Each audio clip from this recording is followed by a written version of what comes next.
ದೇಶದಾಗ ಯಾರೋ ಸತ್ರ ನಮ್ಮ ದೇಶದಾಗ ಯಾಕೆ ಇಷ್ಟೊಂದು ಆಕ್ರೋಶ ಬರಬೇಕು?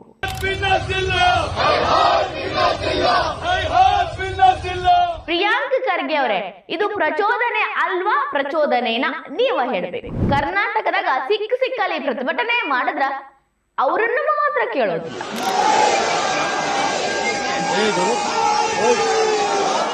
ನಮ್ಮನ್ನ ಯಾರು ಕೇಳ್ತಾರು ಅಂತ ಅವರ ಪ್ರತಿಭಟನೆ ಮಾಡಿದ್ರ ಕೇಳೋರೇ ಇಲ್ಲೇನು? ಯಾಕ್ರಿ ಪ್ರಿಯಾಂಕ್ ಖರ್ಗೆ ಸಾಹೇಬ್ರ ಇಷ್ಟೊಂದು selective mind? Mister Priyank Kharge ಅವರ ಇರಾನಿನ ಸರ್ವೋಚ್ಚ ನಾಯಕ ಖಮೇನಿ ಅವರ ಹತ್ಯೆ ಆಯ್ತು. ಅದಾದ ಮೇಲೆ ಭಾರತದಾಗ ಅದ್ರಾಗೂ ಮುಖ್ಯವಾಗಿ ಕರ್ನಾಟಕದಾಗ ಬಹಳಷ್ಟು ಕಡೆ ಪ್ರತಿಭಟನೆಗಳು ನಡೆದವ್ರಿ, ನಡ್ಯಾಕತ್ತಾವಿನ್ನ. ಏನು ಪ್ರತಿಭಟನೆ, ಏನು ಮಂದಿ, ಸಾಲು ಸಾಲು ಮಂದಿ ಅಳೋದೇನು, ಕರೆಯೋದೇನು, ಅಯ್ಯೋ ಎದಿ ಬಡ್ಕೊಂಡು ಅಯ್ಯೋ ನಮ್ಮ ತಂದೆ ಹೋಗ್ಬಿಟ್ರು, ಅಯ್ಯೋ ನಮ್ಮ ನಾಯಕ ಹೋಗ್ಬಿಟ್ರು, ಅಯ್ಯಯ್ಯೋ ನಮ್ಮ ಗುರು ಹೋಗ್ಬಿಟ್ರು ಅಂತ ಗೋಳಾಡೋದೇನು. ಪಾಪ ಅವರಿಗೆ ಗುರು ಅಂತಿದ್ದವರು, ಧರ್ಮಗುರು ಅಂತಿದ್ದವರು ತೀರ್ಕೊಂಡ್ಬಿಟ್ರು. ಪಾಪ ಮತ್ತೆ ನೋವು ಆಗ್ತೈತಿ. ಅವರ ಭಾವನೆಗಳನ್ನ ತೋರಿಸ್ಕೋಬೇಕು ಅಂತ ಬೀದಿಗಿಳಿದು ಹೊರಡಕತ್ತಾರ. ಒಪ್ಕೊಳ್ಳೋನು ರೀ, ಖಮೇನಿಯನ್ನ ಕೊಂದವ್ರ ವಿರುದ್ಧ ಕೂಗಾಡಕತ್ತಾರ, ಘೋಷಣೆ ಕೂಗಕತ್ತಾರ. ಯಾರು ಖಮೇನಿನ ಕೊಂದವರು? ಇಸ್ರೇಲ್ ಮತ್ತು ಅಮೆರಿಕ.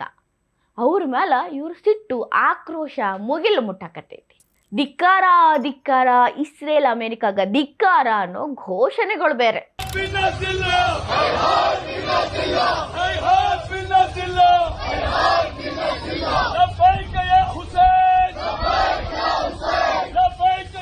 ಬ್ಯಾರೆ ಎಲ್ಲೋ ಬ್ಯಾರೆ ದೇಶದಾಗ ಅಲ್ರಿ, ಇಲ್ಲೇ ನಮ್ಮ ಕಲಬುರಗಿ, ಬಿಜಾಪುರ, ಬಾಗಲಕೋಟೆ, ಬೆಂಗಳೂರು, ಚಿಕ್ಕಬಳ್ಳಾಪುರ, ದೊಡ್ಡಬಳ್ಳಾಪುರ ಇನ್ನೂ ಸಾಕಷ್ಟು ಜಾಗದಾಗ ಈ ರೀತಿಯ ಪ್ರತಿಭಟನೆಗಳು ಕಾಣಾಕ್ ಸಿಗಾಕತ್ತಾವು.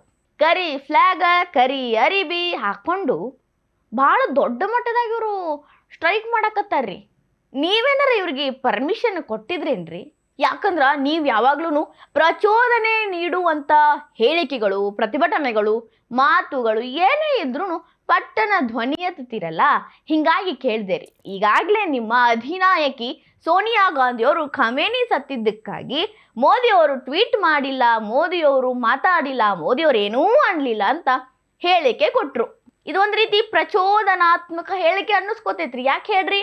ಇಲ್ಲಿ ಸ್ಟ್ರೈಕ್ ಮಾಡಾಕತ್ತಾರು, ಅಳ್ಳಾಕತ್ತಾರು, ಪ್ರತಿಭಟನೆಗಳು ಮುಗಿಯಾಕತ್ತಿಲ್ಲ. ಅಲ್ಲಿ ನೋಡಿದ್ರ ಭಾರತದ ಪ್ರಧಾನಿ ಒಬ್ಬ ಖಮೇನಿ ಅಂತವ್ರು ಸಾವಿಗೇನೆ ಮಾತಾಡ್ಲಿಲ್ಲ ಅಂತ ಹೇಳ್ಬಿಟ್ಟಿರಿ. ಇವ್ರಿಗೆ ಅನ್ನಿಸ್ತೈತಿ, ಓ ಮೋದಿಗೆ ಅವ್ರು ಸತ್ತಿದ್ರಿಂದ ಖುಷಿ ಆಗಿರಬಹುದೇನು ಅಂತ ತಲೆಯಾಗ ಬರ್ತೈತಿ. ಇದೊಂದು ರೀತಿ ಪ್ರಚೋದನೆ ಆಯ್ತ್ರಿ. ಮತ್ತು ಸೋನಿಯಾ ಗಾಂಧಿಯವರ ಪ್ರಚೋದನೆ ಕೊಟ್ಟಂಗೆ ಆಗೈತಿ.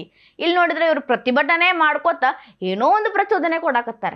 ನಿಮಗೆ RSS ಶಾಂತ ರೀತಿಯಿಂದ ದಂಡ ಹಿಡ್ಕೊಂಡು ಪಥ ಸಂಚಲನ ಮಾಡಿದ್ರ ಆಕ್ರಮಣಕಾರಿಯಾಗಿ ಕಾಣಿಸ್ತೈತಿ, ಪ್ರಚೋದನಾತ್ಮಕವಾಗಿ ಕಾಣಿಸ್ತೈತಿ, ಸಂವಿಧಾನದ ವಿರುದ್ಧವಾಗಿ ಕಾಣಿಸ್ತೈತಿ. ಅದಕ್ಕಂತ ಸಾವಿರಾರು ರೂಲ್ಸ್ ತರ್ತಿರಲ್ರಿ ಸರ್. ಈಗ ಇವ್ರೇನಾರ ನಿಮಗೆ ಲೆಟ್ರ್ ಬರ್ದಿದ್ರೋ, ನಾವು ಪ್ರತಿಭಟನೆ ಮಾಡೋರಿದ್ದೀವಿ, ಪರ್ಮಿಷನ್ ಬೇಕು ಅಂತ ಕೇಳ್ಕೊಂಡಿದ್ರೋ, ಇಲ್ಲಾಂದ್ರ ಅವ್ರು ನಮ್ಮೋರ ಮಾಡ್ಲಿ ಬಿಡಪ್ಪ ಅಂತ ಬಿಟ್ಟಿರೋ. ಯಾಕಂದ್ರ ಪ್ರತಿಭಟನೆ ಅಂದ್ರ ಪ್ರತಿಭಟನೇನ. ಧಾರವಾಡದಾಗ ನಮ್ಮ ಅಣ್ಣ ತಮ್ಮಂದ್ರು ಎಕ್ಸಾಮ್ ಕರಿವಲ್ರು, 8 ವರ್ಷ 10 ವರ್ಷದಿಂದ ಓದಾಕತ್ತೀವಿ, ಗೌರ್ಮೆಂಟ್ ಎಕ್ಸಾಮ್ ಕರಿವಲ್ರು ಅಂತ ಪ್ರತಿಭಟನೆ ಮಾಡಿದ್ರ ಪಟಾಪಟ ಅಂತ ಪೊಲೀಸರು ಬಂದ್ರು, ಗಾಡಿ ತುಂಬಿಕೊಂಡು ಅವ್ರನ್ನ ಕರ್ಕೊಂಡು ಹೋದ್ರು, ಪ್ರತಿಭಟನೆಯನ್ನ ನಿಲ್ಲಿಸಿದ್ರು.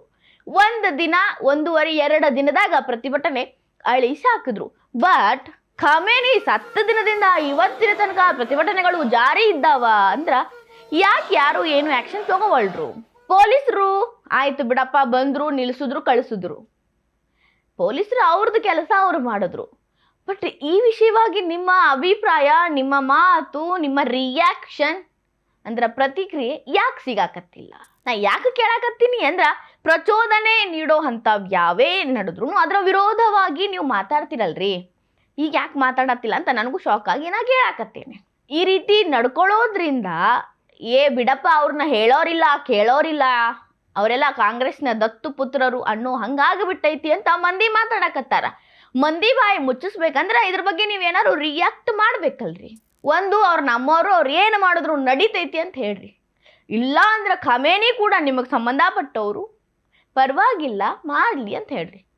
ಇಲ್ಲ ಅವ್ರ ಮೇಲೆ ಕ್ರಮ ತಗೊಂಡು ನಾವು ಸರ್ವ ಸಮಾನವಾಗಿ ನೋಡ್ತೀವಿ ಅಂತ ಮೆಸೇಜ್ ಕೊಡ್ರಿ. ಹೆಂಗೂ ನಿಮ್ಮ ಅಧಿನಾಯಕಿ ಈಗ ಮೋದಿ ಏನು ಹೇಳಿಲ್ಲ ಅಂತ ಹೇಳ್ಯಾರ, ಬಟ್ ಅದ್ರ ಹಿಂದೆ ಯಾವುದಾದ್ರೂ ಒಂದು ರಾಜತಾಂತ್ರಿಕ ಸಂಬಂಧ ಇರಬಹುದು, ಅದಕ್ಕಾಗಿ ಅವರು ರಿಯಾಕ್ಟ್ ಮಾಡದೇ ಇರಬಹುದು ಅಂತ ಅವ್ರು ಯೋಚನೆ ಮಾಡಲಿಲ್ಲ. ಅಲ್ಲಿದಲ್ಲಿ ಅರಬ್ ಕಂಟ್ರಿಗಳನ್ನ ಮಾತಾಡ್ಸಾಕತ್ತಾರ, ಸಿಚುವೇಶನ್ಸ್ ಹೆಂಗಿದ್ದಾವಂತ ತಿಳ್ಕೊಳಕತ್ತಾರ. ಅದು ಅವ್ರಿಗೆ ಕಾಣಿಸ್ಲಿಲ್ಲ ಬಿಡ್ರಿ. ಒಟ್ನಾಗ ಇರಾನ್ಯಾಗ ಆಗಿರೋ ಖಮೇನಿ ಹತ್ಯೆ ಮಾತ್ರ ಅವ್ರ ಕಣ್ಣಿಗೆ ಕಾಣಕತ್ತೈತಿ. ಇಷ್ಟೆಲ್ಲ ನಾ ಕೇಳಾಕತ್ತಿರೋದ ಹಿಂದಿನ ಸತ್ಯ ಅಂದ್ರ RSSಗಾಗಿ, ಹಿಂದೂ ಹಬ್ಬಗಳಿಗಾಗಿ, ಗಣೇಶ ಚತುರ್ಥಿಗಾಗಿ, ಬೇರೆ ಬೇರೆ ಹಿಂದೂಗಳಿಗೆ ಸಂಬಂಧಪಟ್ಟ ಹಬ್ಬಗಳಿಗಾಗಿ ಲಿಸ್ಟ್ ಮಾಡಿ ರೂಲ್ಸ್ ಕಳಿಸ್ತೀರಲ್ಲ, ಇವ್ರಿಗೆ ಯಾಕೆ ರೂಲ್ಸ್ ಬಂದಿಲ್ಲ? ನಮ್ಮನ್ನು ಯಾರೂ ಕೇಳಲ್ಲ ಅನ್ನೋ ಧೈರ್ಯ ಅವರಿಗೆ ಹೆಂಗೆ ಬಂತು? ಇದಕ್ಕೊಂದು ಸ್ವಲ್ಪ ಉತ್ತರ ಕೊಟ್ಟು ಬಿಡ್ರಿ ಸಾಕು.